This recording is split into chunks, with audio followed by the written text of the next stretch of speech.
Hey friends, I'm Glenn Thomas, and in this video, I want to tell you about 2 simple moves you can make with stock plugins to ensure that your mixes and your masters, your music sounds better and translates in more places than ever before. So let's dive in. All right, so we're inside Ableton now, and what you'll notice is that I've got real easy, quick sketch just set up. Here, let me play this for you from here.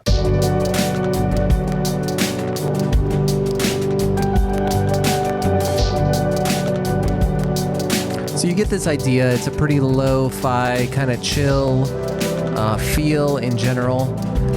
But I had some questions about how do I want to make sure that this sound translates across different speaker types? Because let's face it, some people are listening on phones, some people are listening on headphones, and in their cars, all sorts of different places. How do we ensure that this mix will translate? It won't be the same, but how do we make sure it's still good across a varying degree of different playback media? And the answer is nothing new. Lots of people have talked about this before, but I want to stress how important it is. And the number one thing that you can do, limit what you're listening to the mid-range.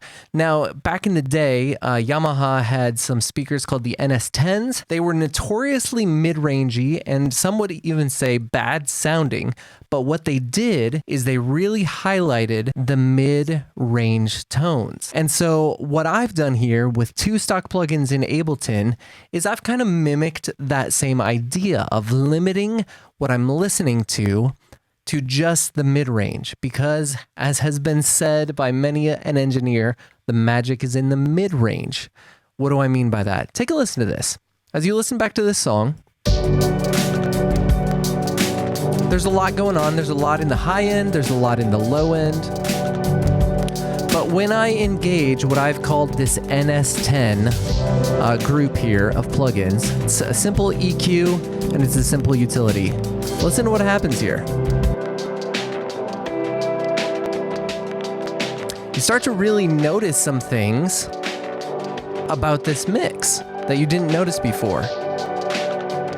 You start to hear some nuance because this is kind of the frequency range from 400 hertz up to about 4,000 hertz that we really focus in on when we're listening with our ears and as humans. This is what we kind of focus in on, is the mid-range. This is where a lot of human speech is found. This is where clarity is found. And so when we limit our listening to only listening to those frequencies, we start to pay attention to what are the things in the lows and in the highs that are masking what I really want to be doing. So let me talk about what I've put together here. It's an EQ that I've put on a high pass filter and the low pass filter, and they are simply rolling off the bottom and the top. At 400 hertz, rolling off the bottom. At 4,000 hertz, rolling off the top, as I already said. Then after that, a simple utility plugin to make it mono. One of the things I love to do is to check my mix in mono. So I put these together as my NS10 preset, and I just play back my entire mix. I put it at the very end of the chain, even after the limiter. I put it at the very end of the chain just to listen through what it is telling me.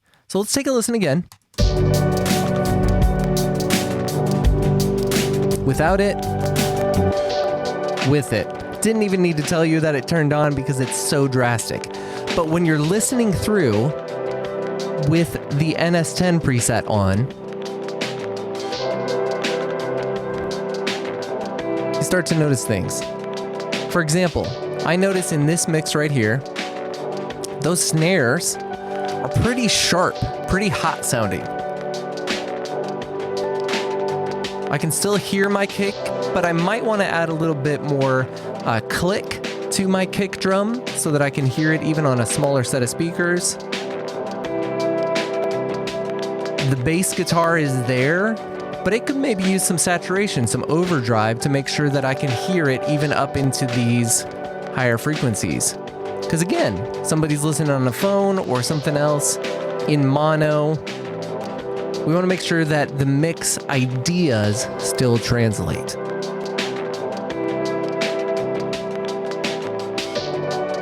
Listen to the full mix again in stereo.